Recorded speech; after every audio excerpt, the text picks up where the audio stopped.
Shalom, puji Tuhan.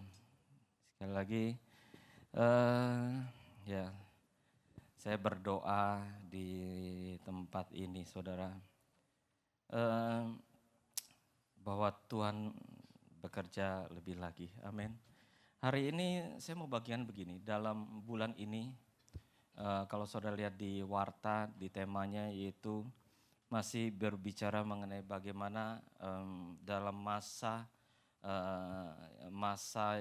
yaitu setelah Tuhan Yesus mati dan bangkit, dan sebelum Tuhan Yesus naik ke surga selama 40 hari itu Tuhan Yesus banyak menampakkan diri. Saudara, saya tadinya mau sampaikan ini itu 2 minggu yang lalu, tapi 2 minggu lalu kita padat sekali, banyak sekali yang harus disampaikan ya.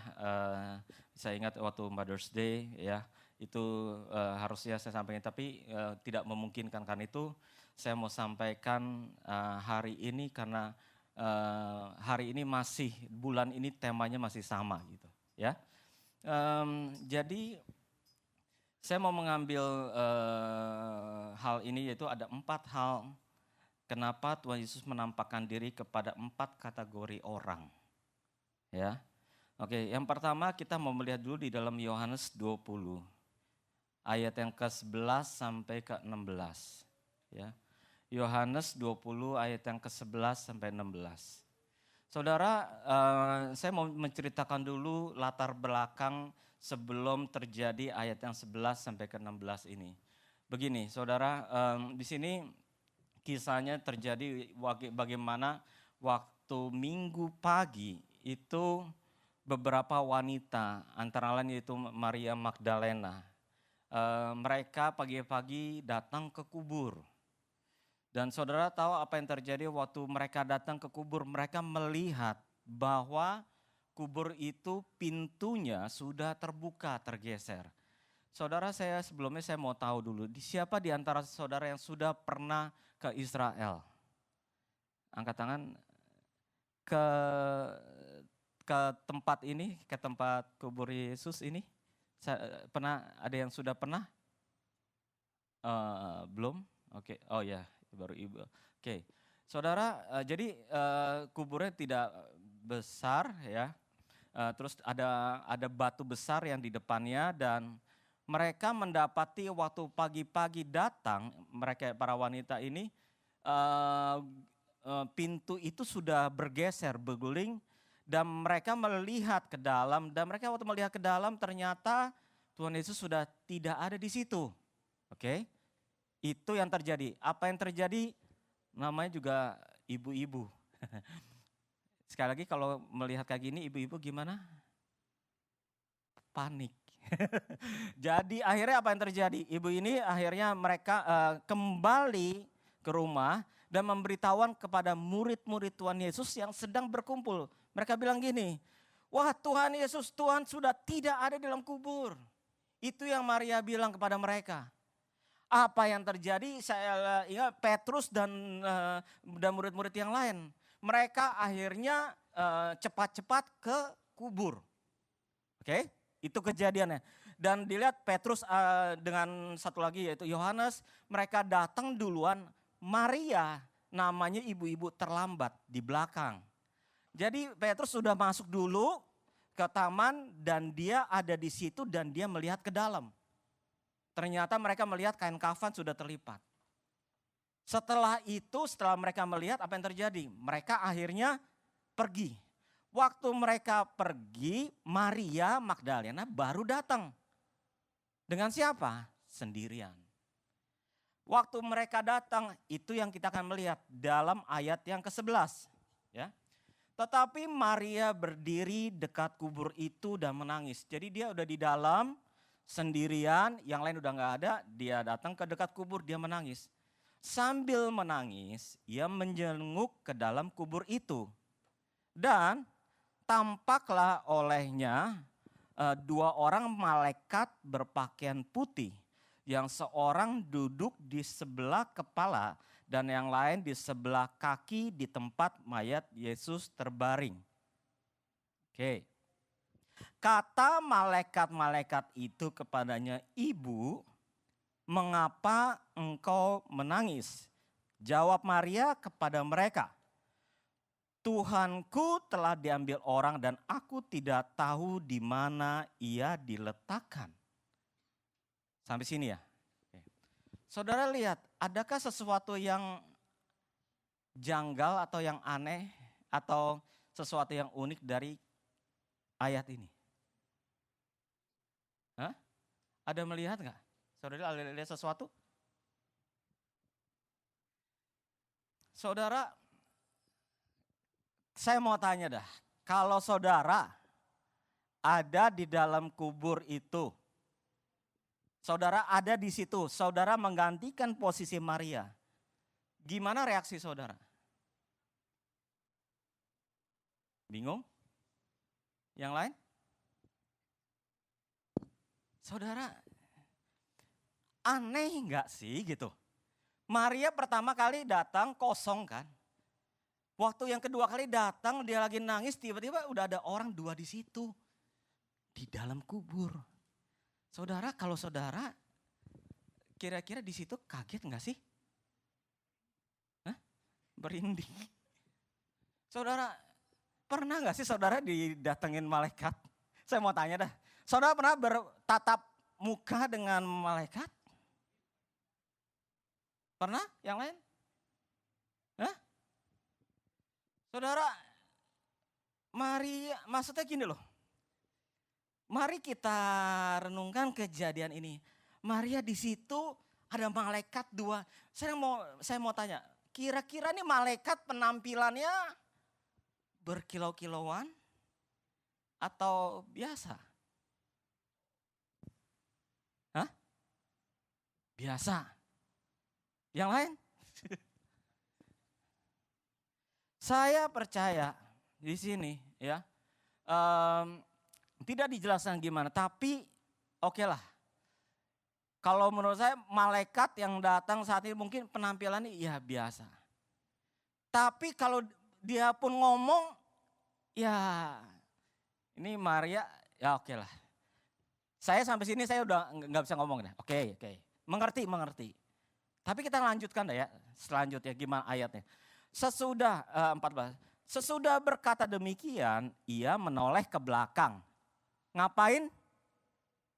Melihat siapa? Yesus berdiri di situ.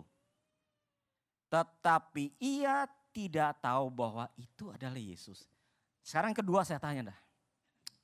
Yesus waktu ada di tempat itu berubah rupakah dia? Hah? Tiba-tiba apa dulu dia pakai jubah sekarang pakai jaket? Enggak kan? Dulu rambutnya panjang dipotong kata ke salon dulu jadi rambut pendek sehingga pangling katanya. Enggak mengenali? Enggak kan? Loh pertanyaannya sekarang Maria berdiri dia melihat bahkan Yesus ngomong Maria bisa tidak kenali loh. Itu kan buat saya masalah.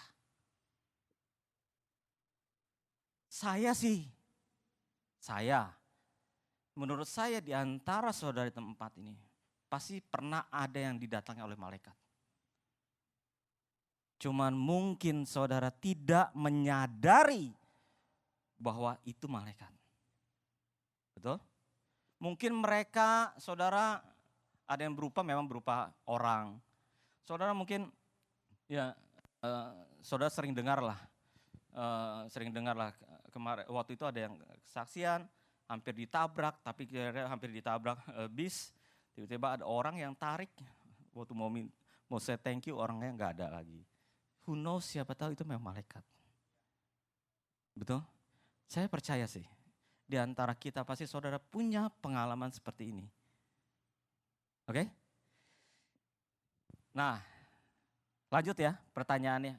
Jadi akhirnya Yesus bilang kan, "Ibu, mengapa engkau menangis? Siapakah yang kau cari?" Saudara, kira-kira apakah suara Tuhan Yesus berubah enggak sih?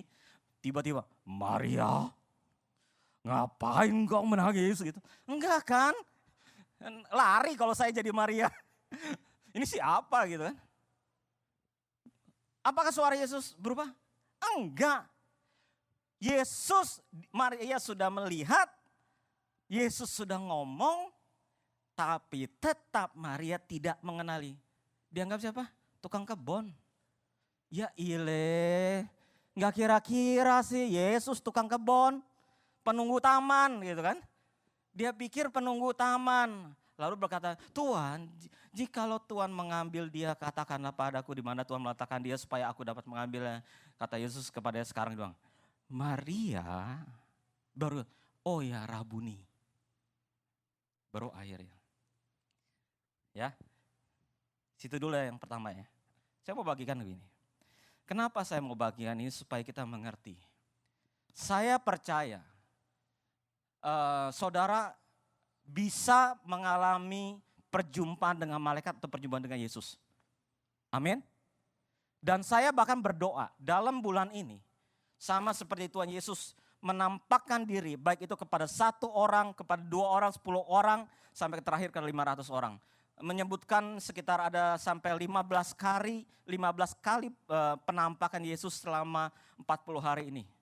Saya berdoanya begini, kalau ini terjadi dulu, biarlah ini terjadi juga kepada kita saat ini. Amin. Biarlah dalam masa ini, satu masa anugerah, saudara berdoa, Tuhan menunjukkan pribadi kepada kita lebih dari bulan-bulan sebelumnya. Saya sebenarnya sudah siapkan satu video, saudara nggak cukup waktunya, nanti next time. Ada bagaimana dia dari salah satu dari pemimpin Islam bertobat karena Tuhan Yesus menampakkan diri kepada dia sendiri. Saya diberkati dengan itu, nanti saya akan siapkan the next ya videonya ini. Saya diberkati itu. Menampakkan diri itu bahkan saat-saat ini di Timur Tengah, Yesus sering menampakkan diri kepada mereka, kepada ISIS dan lain-lain. Saudara, saya berdoa tidak hanya kepada mereka, tapi kepada kita semua di tempat ini. Kemarin saya berdoa, Tuhan minggu lalu saya berdoa biarlah banyak yang dibaptis, banyak yang terima Roh Kudus, dan banyak yang dipenuhi Roh Kudus. Saudara, saya mau ucap syukur. Minggu pagi, saudara di Menlo Park, saudara, saya kaget hampir semuanya maju ke depan. Ya, hampir semuanya maju dan saudara, saya juga kaget tempat ini. Minggu lalu saudara ternyata banyak dari saudara yang maju ke depan. Saudara, saya mengucap syukur. Menurut saya bilang apa yang saya sampaikan saudara tangkap. Betapa pengurapan Roh Kudus itu penting. Dan yang ketiga saya berdoa setelah saudara mendapatkan Roh Kudus itu ada dalam hati kita. Saudara harus aktifkan. Doakan itu seperti tadi saudara, itu caranya mengaktifkan. Nanti saudara berdoa di rumah, saudara aktifkan terus. Amin. Ya, dan itu yang terjadi. Yang pertama minggu lalu saya berdoa dan semua banyak yang mendapat. The next-nya yang saya doakan, saudara banyak mendapatkan perjumpaan dengan Tuhan. Amin. Karena itu yang istilahnya tema dari bulan ini gitu. Tuhan, bulan ini biar satu momentum buat kita. Tuhan tunjukkan pribadi Tuhan, kalau perlu ya penampakan diri lewat mimpi, lewat penglihatan dan lain-lain. Karena itu yang kita perlukan. Nextnya begini yang saya mau bagikan. Saudara, yang pertama kali datang ke kubur memang Maria. Maria pulang memberitahukan kepada murid Yesus, Petrus dan Yohanes. Petrus dan Yohanes kembali ngecek di dalam kubur. Dia ada di dalam kubur, kuburnya kosong. Pertanyaannya begini, bisa nggak bahwa Yesus sebenarnya pertama kali menampakkan diri kepada mereka? Benar nggak? Bisa nggak?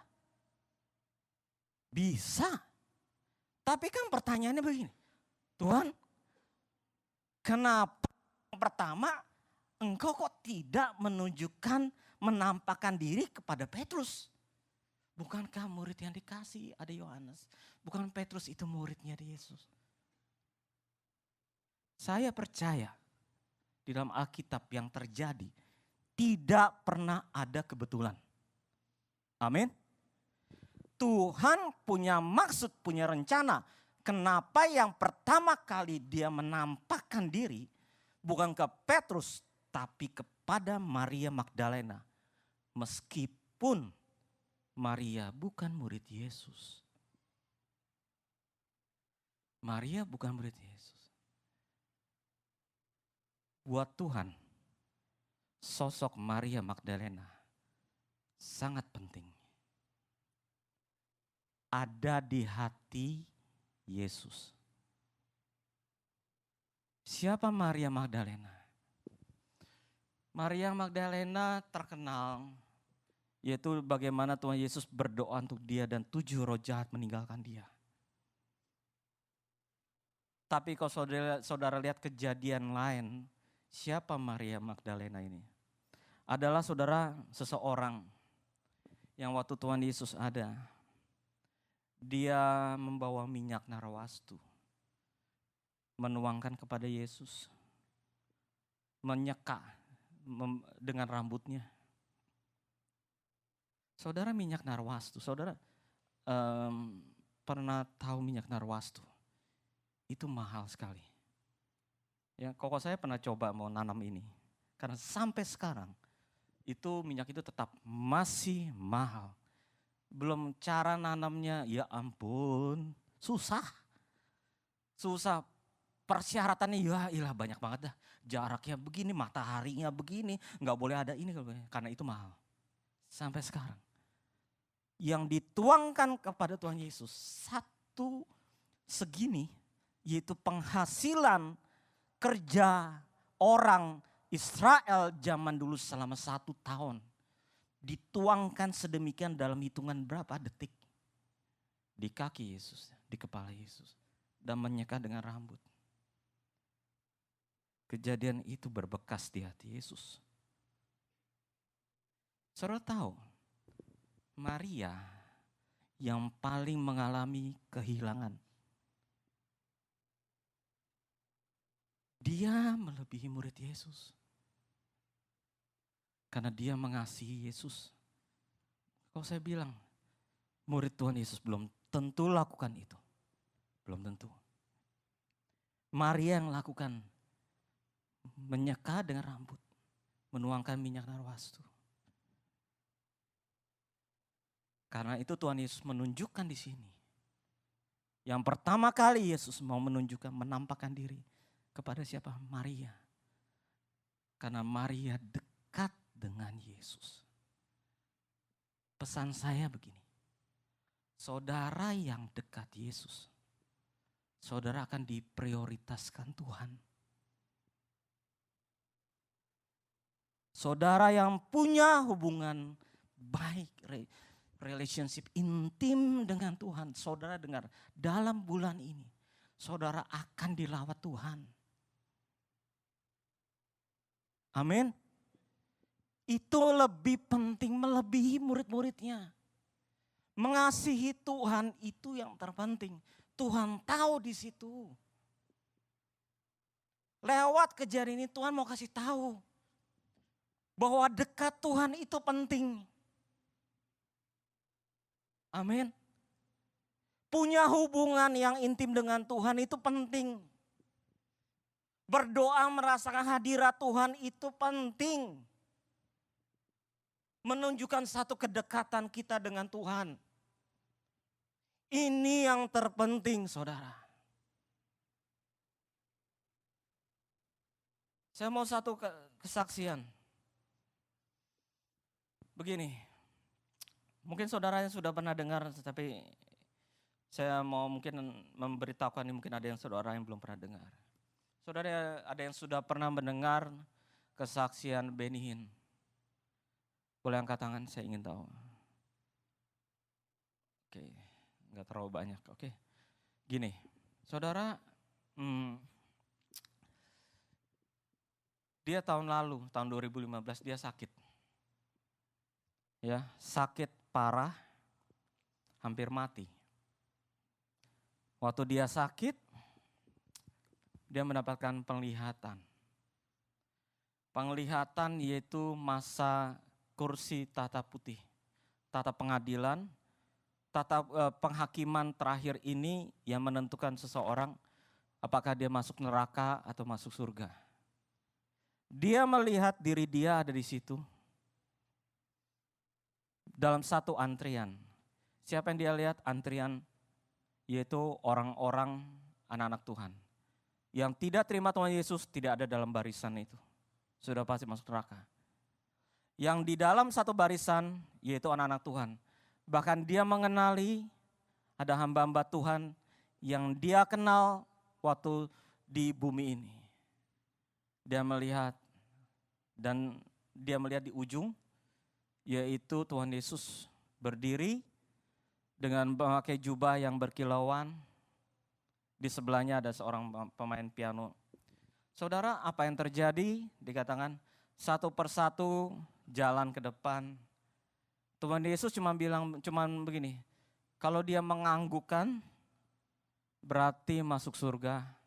Dia menggelengkan berarti masuk neraka. Saudara, kenapa dia gemetar waktu dia berdiri? Karena waktu dia berdiri dia menghitung. Dari yang di depan dia, yang masuk surga cuma 20%. Cuma 20%, karena itu dia gemetar. Saya pernah bagikan angka 20% ini, tahun 94. Waktu itu saya ada di Manyar, di Surabaya, salah satu dalam ibadah. Waktu itu Pak Alex ada di situ. Dia mendapatkan satu pernyataan Tuhan juga. Di depan dia bilang, waktu dia ada di depan, dia melihat gedung dengan jemaat dan para pendeta, karena waktu itu namanya ada konferensi untuk para pendeta. Saudara, apa yang terjadi? Saudara, itu kita para pelayan Tuhan dan para pendeta di tempat itu. Dia bilang gini, Tuhan bilang, dari seluruh tempat ini sekitar 3.000 orang. Hanya 20% yang akan masuk surga. Persis kata 20%. Saudara, saya mau sampaikan, masuk surga itu susah.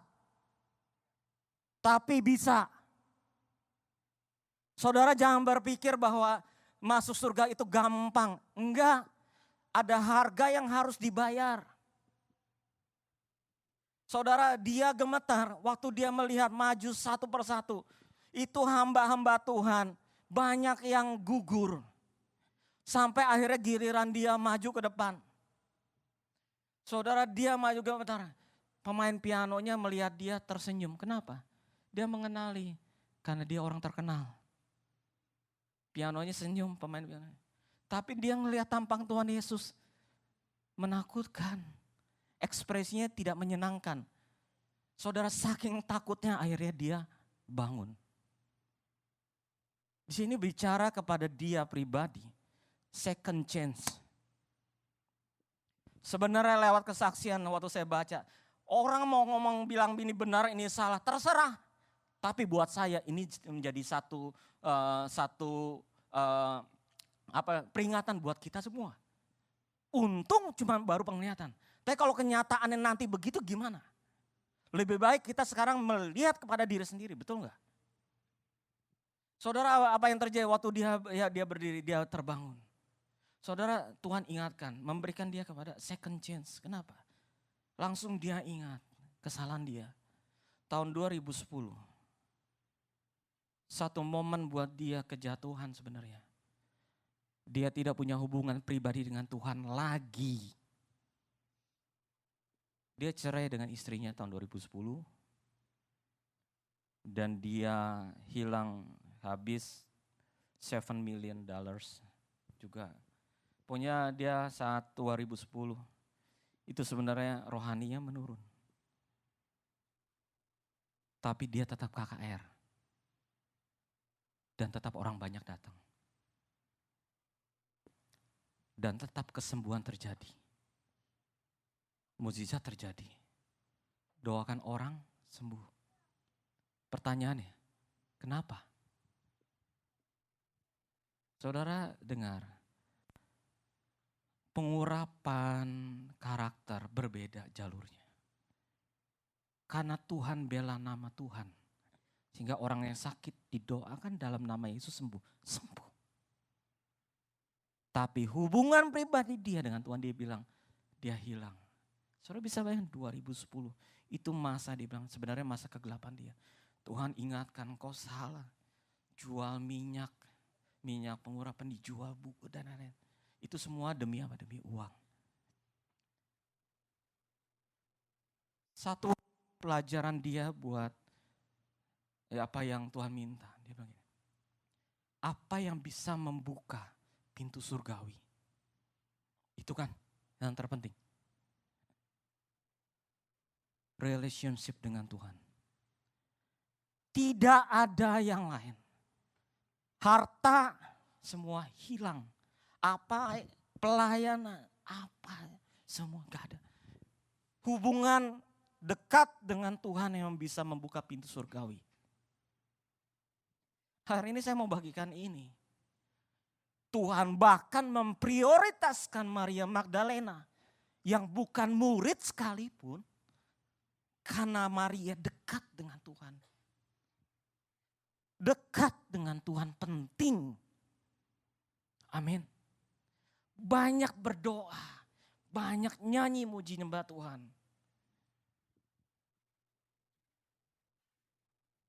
Murid kalah dengan Maria. Didahulukan Maria.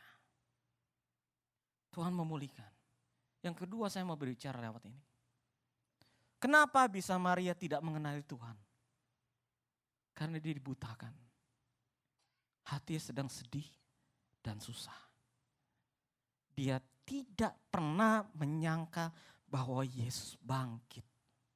Betul? Dia tidak pernah menyangka Yesus bangkit.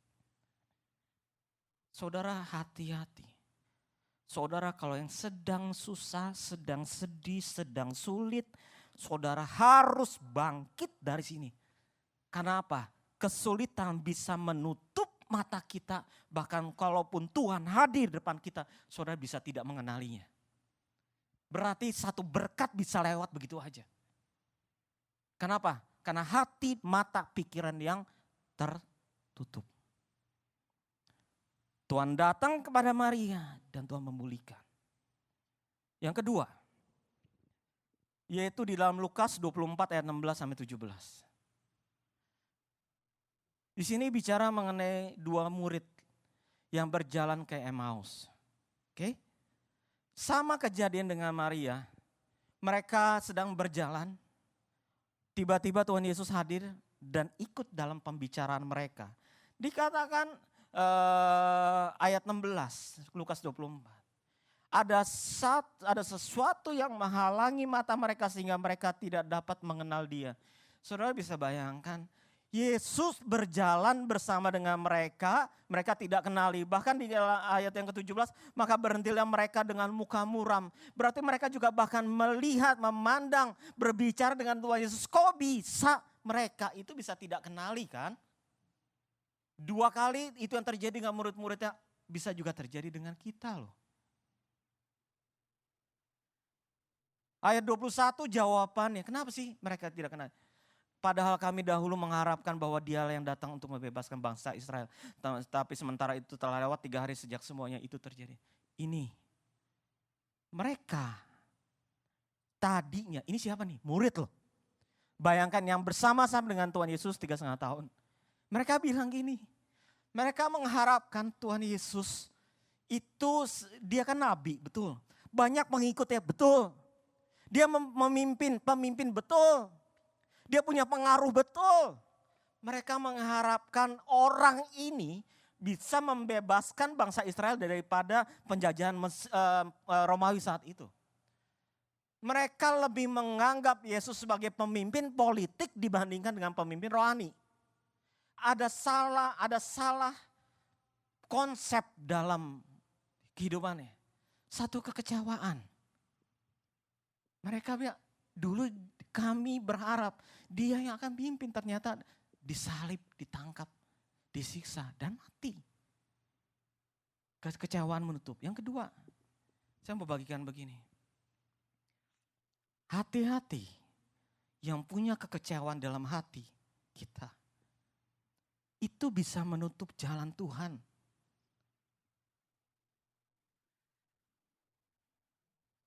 Saya pinjam kesaksian ya. Nggak ada orangnya. Oh nggak ada. Ya udah nggak apa-apa, mumpung nggak ada. Jangan ngomong-ngomong ya. Gini, salah seorang salah seorang ini dia bekerja dalam satu perusahaan. Saudara, perusahaannya punya niat yang memang tidak baik dengan orang ini, dengan pegawainya. Dia startup, dia besar, pegawainya tidak dijanjikan satu salary, satu janji yang muluk-muluk lah. Ternyata tidak seperti itu dan akhirnya ya mereka tahu lah kira-kira. Tapi tetap karena mengharapkan ya udah ya sudah terlanjur di situ mereka bekerja. Anak ini dia tahu hal itu. Tapi Tuhan bilang ke dia, kamu tetap di sini. Walaupun tahu bahwa ini tidak oke, tidak baik, in the future nggak ada apa-apanya. Tapi biarlah kamu di situ. Saya ingin kamu belajar di dalam company ini. Dia taat nggak? Dia taat nggak? Yes. Kenapa dia ada di dalam company ini? Tetap di company tersebut karena Tuhan sudah berbicara kepada dia secara pribadi. Company-nya makin kacau. Dikatakan di dalam company makin kacau. Mereka saling bicarakan, saling omong. Dia bilang, terserahlah, saya kuat kok. Saya tahu Tuhan memang Tuhan mengendaki saya di sini. Saya kuat kok, enggak apa-apa. Saudara, apa yang terjadi? Apakah dia tetap di company itu? Oh yes. Ya. Tanya, kenapa ada di dalam company tersebut? Karena Tuhan suruh. Taat enggak? Taat. Walaupun keadaan di kantor begini, dia tetap taat. Kenapa dia tetap? Karena Tuhan berbicara kepada dia, kehendak Tuhan dia tetap di company tersebut. Tapi saudara dikatakan, lalu hari demi hari berlalu, dianya tetap di situ. Tapi ternyata dia baru tahu diperhatikan pekerjaannya dia menurun. Tidak produktif lagi. Kenapa? Karena dia ada dalam satu lingkungan. Saudara bisa bayangin kerja 8 jam pagi sore, saudara dengerin terus. Sekuat-kuatnya orang dikatakan otomatis mengaruhi dia. Semua bilang, iya kuat, saya bisa kok, saya tidak pengaruh. Buktinya apa? Benar sih dia tetap di situ. Tapi dia tahu akhirnya bahwa, waduh pastor kalau akhirnya gara-gara ini mau kerja ya malas, mau menghasilkan ide ya malas, itu terpengaruh. Saya mau tanya begini nih. Ya. Kalau Tuhan menghendaki itu terjadi.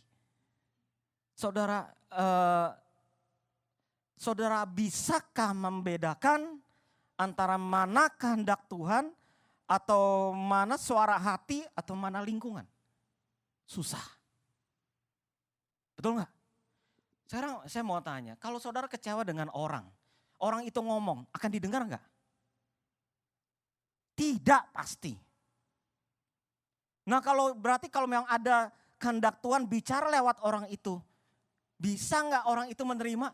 Gak mungkin. Saya mau gambaran begini, mau memberitahukan kepada ini. Kalau ada kecewa, dibereskan, dibetulin, diluruskan. Kalau ternyata memang kehendak Tuhan terjadi, rencana Tuhan terjadi lewat kejadian itu. Ternyata memang tuntunan Tuhan lewat jalan itu. Gimana? Susah kan? Betul? Karena itu saudara yang kedua, Tuhan khusus datang kepada siapa? Murid yang di Emmaus. Hati-hati dengan kekecewaan. Jangan sampai gara-gara kecewa rencana Tuhan tertutup, terhalang. Tuhan Yesus datang di samping berbicara, menampakkan diri. Mereka tidak bisa lihat. Tertutup hati matanya. Amin. Karena itu yang kedua, saudara, Tuhan mau bicara kepada kita.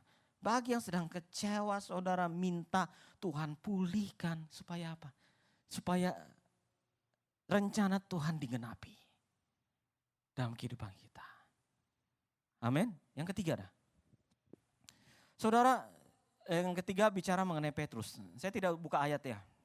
Saudara nanti bisa lihat di alam Alkitab. Tapi saya percaya saudara tahu kejadian. Bagaimana yang ketiga Tuhan Yesus menampakkan diri, yaitu di Danau Tiberias. Murid-muridnya menangkap ikan semalam-malaman. Betul? Setelah menangkap ikan semalam-malaman, tidak dapat, Tuhan Yesus berdiri 200 hasta di tepi pantai. Dan Tuhan Yesus manggil, "Hai anak-anak, adakah engkau lauk pauk?" Saudara tahu kejadian itu? Oke. Setelah itu apa yang mereka bilang tidak ada. Tebarkan jalamu sebelah kanan, ditangkaplah 153 ekor mereka. Dan kemudian mereka akhirnya ke pantai, Tuhan Yesus sudah menyediakan sarapan. Waktu mereka sampai di pantai, mereka bertemu dengan Tuhan Yesus, tidak ada satu orang pun bicara. Kalau saudara ingat terakhir kejadian, waktu mereka berjalan-jalan dengan Tuhan Yesus, mereka bilang, "Tuhan, siapa yang terbesar di antara kami?" The moment dia Tuhan Yesus bangkit menampakkan diri, nggak ada lagi berani ngomong. Tapi saudara tahu nggak? Tuhan Yesus datang ke Danau Tiberias untuk khusus memulihkan Petrus. Dengar, dia memang lewat murid-muridnya. Tapi kedatangan penampakan diri di Danau Tiberias untuk Petrus. Dia bersama dengan Petrus. Saudara, waktu dia ngomong mengenai apakah engkau mengasihi aku, itu bukan rame-rame. Petrus di samping Yesus. Dia cuma ngomong, "Petrus, apakah engkau mengasihi aku lebih daripada mereka?" "Iya Tuhan, aku mengasihi." 3 kali ditanya. Saudara tahu kenapa 3 kali? Karena Petrus menyangkal Yesus 3 kali. Di antara murid, kalau saudara perhatikan, siapa yang paling punya beban? Feel guilty. Siapa? Petrus. Kenapa? Karena dia tahu dia yang menyangkal Yesus. Saudara bisa bayangin gini ya. Misalkan saudara punya salah dengan orang, saudara belum sempat minta ampun, orang itu mati. Bagaimana perasaan saudara? Itu pasti tuduhan datang terus. Si iblis juga, lihat nih kamu begini-gini. Betul. Itu satu perasaan feel guilty yang akan menempel seumur hidup dia. Kenapa? Orangnya sudah mati. Orangnya sudah mati. Saudara tahu, Petrus waktu sejak menyangkal tidak pernah punya kesempatan minta ampun. Karena itu satu perasaan bersalah dia, itu yang paling ada. Kalau saudara lihat film atau lihat apa kejadian di antara murid-muridnya, yang paling berduka tuh itu Petrus. Karena itu Tuhan tahu mengasihi, setelah Emmaus, setelah Maria Magdalena, Yesus khusus datang kepada Petrus. Saudara di tempat ini kalau ada yang punya feel guilty, merasa bahwa tidak layak, dengar. Kita walaupun dosa semerah darah saudara, dengar, dosa sebesar apapun datang Tuhan, Tuhan pasti ampuni. Amin. Tapi yang kedua, jangan lakukan lagi. Itu aja. Kapanpun kita datang, minta ampun di hadapan Tuhan, Tuhan pasti ampuni. Kalau saudara perhatikan Petrus dengan Yudas tidak terlalu beda. Walaupun akhir hidupnya beda. Yudas satu punya perasaan feel guilty juga kan. Dia waktu mengkhianati Yesus, menerima uang suapan.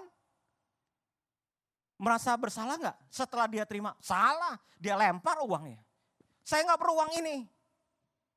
Tapi lihat solusinya apa? Dia malah bunuh diri. Tidak kuat menanggung beban perasaan bersalah itu. Karena itu saudara, tempat ini saudara detik atau saudara tahu kalau ada salah. Saudara datang ke Tuhan minta ampun dengan satu hati yang jujur. Amin. Ada yang bilang, udah enggak, saya enggak mau gereja lagi, kenapa? Udah terlalu banyak dosa saya. Tidak. Kapanpun, seberapa besar. Datang ke Tuhan, Tuhan pasti ampuni. Cuma masalahnya kalau saudara jangan lakukan lagi. Jangan lakukan lagi. Itu yang ketiga. Yang keempat, Thomas bicara mengenai seorang yang bimbang, yang ragu dengan Tuhan. Mungkin sama seperti kita. Waktu Tuhan Yesus menampakkan diri ke murid-murid Tuhan Yesus, mereka mengunci. Tuhan Yesus menampakkan diri, tidak ada Thomas. Tuhan Yesus datang lagi di tempat yang sama dengan murid yang sama, tapi ditambah dengan Thomas. Khusus 2 kali Yesus datang ke murid-muridnya. Karena mau memperbaiki Thomas. Benar gak? Sekarang Thomas waktu dia ada, dia tahu ini tipe orang yang memakai pikiran. Saudara ikut Tuhan pakai pikiran, gak masuk pikiran. Ikut Tuhan pakai hati. Jangan pakai pikiran banyak gak masuk ya. Thomas datang, ini bicara mengenai satu keraguan-raguan. Sekarang ini buktinya tangan. Silakan. Berbahagia orang yang percaya tapi tidak melihat. Itu kita. Percaya tapi tidak melihat. Waktu saya bagikan mengenai Thomas, Tuhan bicara kepada saya. Untuk kita. Saudara harus percaya bahwa Yesus itu mati dan bangkit. Amin. Amin. Yang kedua, saudara harus percaya Yesus tidak ada di sini. Dia ada di mana? Di surga. Saudara harus percaya Yesus sekarang ada di surga. Saudara tidak bisa ragu-ragu kalau masih ada keraguan-raguan, benarkah Yesus itu di surga sih? Enggak mungkin saudara. Saudara harus percaya bahwa surga itu ada. Amin. Amin. Saudara percaya surga ada, neraka juga ada. Amin. Saudara ini bukan dongeng. Ini nyata. One day kita akan diadili itu masuk neraka atau masuk surga. Itu intinya. Di mana kita saat ini kedudukannya? Saudara harus punya kepercayaan ini. Biarlah apa yang menjadi kesaksian daripada Benny Hinn boleh mengingatkan kita saudara. Tuhan kenapa di surga? Karena sedang menyediakan rumah buat kita. Saya nanti next time saya udah siapkan tapi gak keburu waktunya. Saya akan bagikan bagaimana cara kita membangun rumah di surga. Next time saya akan bagikan ini 2 minggu lagi. Saudara, nah dari hal ini saya mau membagikan. Saudara harus percaya bahwa surga ada, neraka ada, Yesus ada, iblis ada. Itu semua real, bukan dongeng. Kalau gak percaya saudara minta ke Tuhan lah. Berdoalah, tunjukkan malaikat gimana, tunjukkan ya setan kayak gimana. Ya, boleh lah gitu, saudara tahu gitu. Bahwa setan juga ada gitu. Saudara itu bukan sugesti gitu. Terjemahannya bingung sugesti apa ya. Saudara, bukan, itu real, itu nyata. Karena saya tahu di tempat ini ada saudara yang meragukan, nggak ada, nggak perlu surga, nggak, nanti aja lah lihat nanti. Hati-hati, kalau saudara nggak percaya, bagaimana saudara bisa masuk surga? Itu loh, betul nggak? Saudara harus percaya, saudara harus yakin, terima Yesus sebagai Tuhan. Ada yang tidak yakin bahwa nggak perlulah Tuhan. Datang ke gereja nggak perlu Tuhan. Nggak make sense. Saya tutup begini. 3 hal yang saya mau tutup. Pertama, Tuhan tahu setiap kebutuhan kita. Amin. Dari seluruh yang susah, yang kecewa, yang bimbang, yang ragu, yang sakit hati, yang dan lain-lain saudara. Saudara lihat, dari seluruh banyak orang, Tuhan tidak menampakkan diri ke semua orang loh. Artinya dari banyak, tidak semua yang susah, yang kecewa dikunjungi oleh Tuhan. Yang dikunjungi oleh Tuhan siapa? Hanya beberapa orang. Siapa mereka yang dikunjungi Tuhan? Kenapa Tuhan mengunjungi mereka?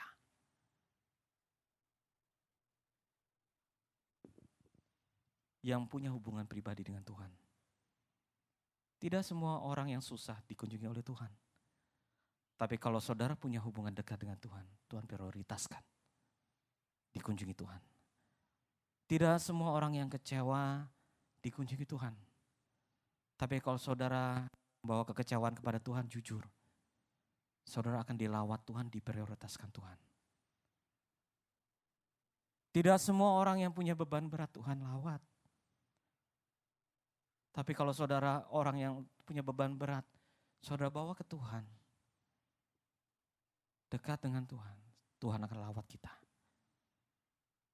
Intinya gini, setiap dari kita, Tuhan tahu kok. Yang menarik Tuhan datang dalam kehidupan kita karena relationship dengan Tuhan. Kalau kita punya relationship, Tuhan akan memprioritaskan kita, akan melawat kita, especially dalam bulan ini. Yang kedua, saya mau berdoa. Minggu kemarin udah pencurahan Roh Kudus, yang kedua saya doa, Tuhan biarlah dalam bulan ini Tuhan, banyak dari kita yang dilawat oleh Tuhan, sehingga waktu setelah dilawat banyak yang dipulihkan. Banyak yang mengalami perjumpaan dengan Tuhan, dan banyak yang iman dibangkitkan oleh karena perjumpaan dengan Tuhan. Amin. Biarlah itu terjadi dengan jemaat di tempat ini semua. Dalam bulan ini iman kita dibangkitkan karena saudara mengerti, punya pengalaman bahwa Tuhan itu bukan kata orang. Tapi karena memang saya mengenal sendiri. Saya punya pengalaman pribadi dengan Tuhan. Bukan kata orang. Kalau itu ada dalam kehidupan kita saudara, tenang, aman. Aman saudara. Apapun yang terjadi di dunia, saudara tetap punya hubungan dengan Tuhan. Amin. Mari kita bangkit berdiri. Saya akan tutup dengan doa. Tuhan, terima kasih untuk malam ini Tuhan. Hamba sudah sampaikan apa yang harus hamba sampaikan. Biarlah malam ini apa yang hamba sampaikan menjadi satu perenungan buat kita semua, buat kami di tempat ini. Bahwa relationship itu sangat-sangat penting. Ampuni kami kalau kami salah Tuhan. Malam ini Tuhan, kalau kami masih ada yang bimbang, kami masih ada yang ragu, masih ada yang susah, kecewa, masih ada yang punya beban, si itu menghalangi kami, hubungan kami dengan Tuhan. Malam ini kami mau datang ke Tuhan jujur berkata, ini kami, Tuhan selidiki setiap hati kami. Malam ini, mari saudara angkat tangan.